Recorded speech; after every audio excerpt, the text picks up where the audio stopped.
Habt ihr Lust auf richtig leckere Dinkelbrötchen? Dann seid ihr in diesem Video genau richtig. Guckt mal, so schön ist der Teig aufgegangen. Und wie ihr das selber auch zu Hause spielend leicht hinbekommt, das zeige ich euch. Oh, Wahnsinn. Also, lasst uns loslegen. Ich habe hier jetzt 250 Gramm Dinkel-Vollkornmehl und gebe hier noch zusätzlich 250 Gramm Dinkelmehl hinzu. Das genaue Rezept mit den Angaben findet ihr wie immer unten in der Beschreibung und nochmal am Schluss. Ein bisschen Salz und selbst hergestelltes inaktives Backmalz. Wie das geht, verrate ich euch oben rechts unter dem i. Dann kommt nochmal selbst hergestellte Hefe dazu und ein wenig Öl. Wie ihr Hefe selber macht und die Alternativen dazu, erfahrt ihr auch oben rechts unter dem i. Und wenn ihr Fragen habt oder irgendwas unklar ist, schreibt es mir bitte gerne in die Kommentare. Nun gebe ich noch ein bisschen Sirup hinzu. Optional könnt ihr natürlich auch Honig oder normalen Kristallzucker dazugeben. Und dann Lievito Madre. Das ist ein milder Sauerteig, den könnt ihr auch durch einen herkömmlichen Sauerteig ersetzen.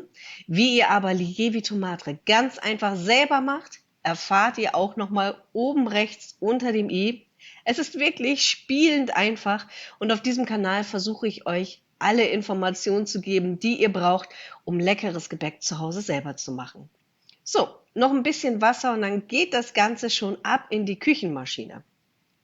Dinkelmehl hat ja generell ein schwächeres Glutengerüst als jetzt zum Beispiel Weizenmehl und muss daher nur 5 bis 7 Minuten geknetet werden.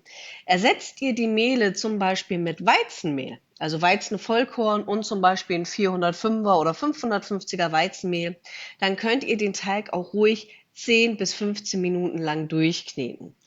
Es ist ein super einfaches Rezept, ganz schnell gemacht. Habt ihr kein inaktives Backmalz und möchtet das auch nicht selber machen, dann könnt ihr das selbstverständlich weglassen.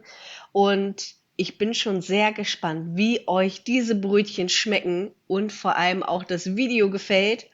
Wenn ihr mehr davon sehen wollt, dann abonniert doch kostenfrei meinen Kanal, gebt mir einen Daumen hoch und vor allem teilt das Video, dann können auch andere sehen, wie einfach und lecker man zu Hause backen kann.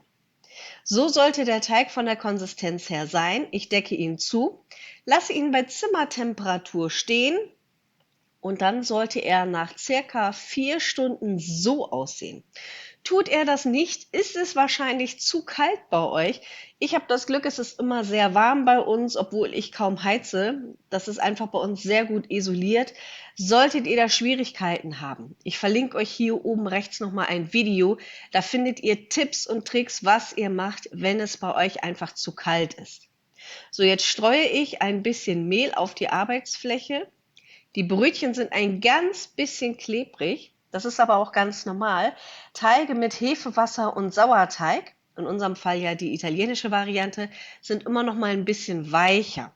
Das Tolle daran ist, sie haben einen richtig leckeren Geschmack und sind auch perfekt von der Konsistenz dann später. So, ich falte ihn einfach mal ein bisschen von außen nach innen. Ihr könntet daraus auch ein ganz köstliches Brot backen. Wenn ihr Brote mal mehr sehen wollt, schreibt es mir gerne mal in die Kommentare. Heute erst einmal diese leckeren Dinkelbrötchen. Sicherheitshalber streue ich noch ein bisschen Mehl oben drüber. Das ganze Equipment, was ich hierfür benutze und euch empfehlen kann, das findet ihr wie immer unten in der Beschreibung. Aus der Menge, die jetzt hier verarbeitet wird, bekommt ihr 8 gleich große Brötchen draus.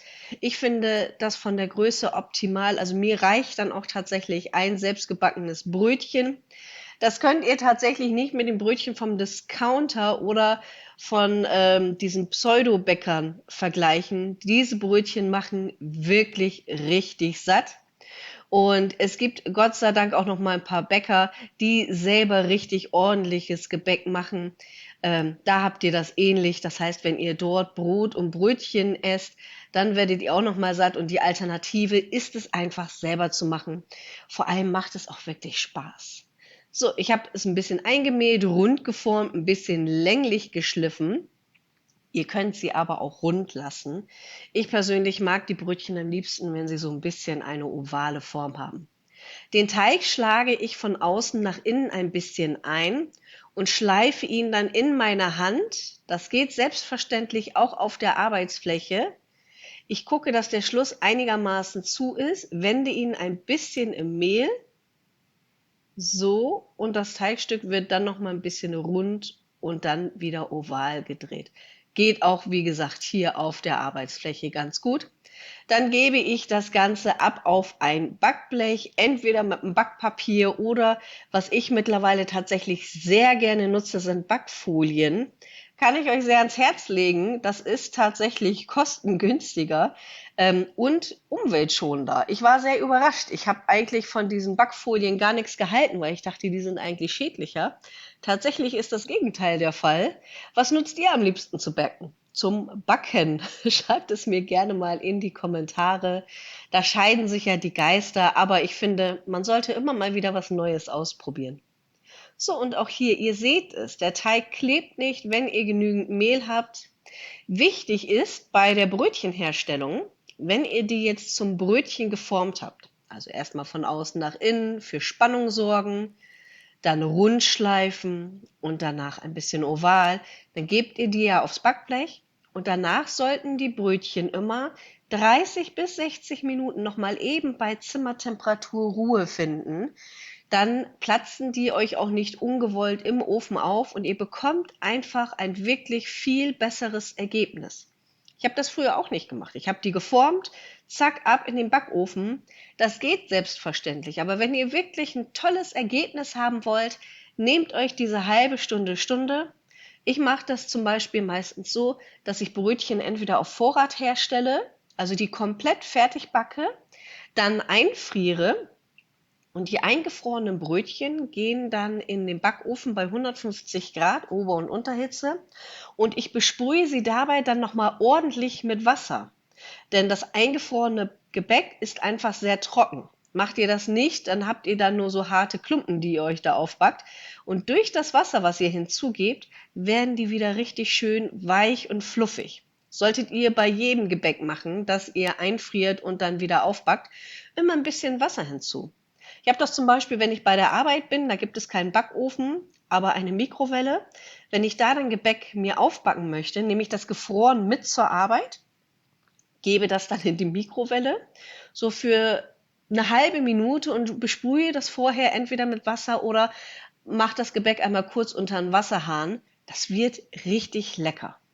So, jetzt habe ich hier die Brötchen hier auf meiner Backfolie. Da war die noch groß tatsächlich. Mittlerweile benutze ich eigentlich nur noch meinen Mini-Backofen, weil ich finde, dass der viel schönere Backergebnisse hat und es auch gleichmäßiger braun wird. So, hier einmal ordentlich einschneiden. Das geht hier entweder mit einem Bäckermesser. Ihr könnt selbstverständlich auch ein normales Messer oder es geht sogar mit der Teigkarte.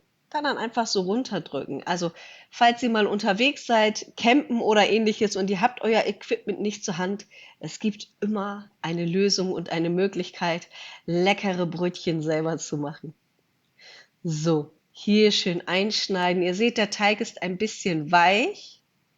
Da dann vielleicht einfach von der anderen Seite.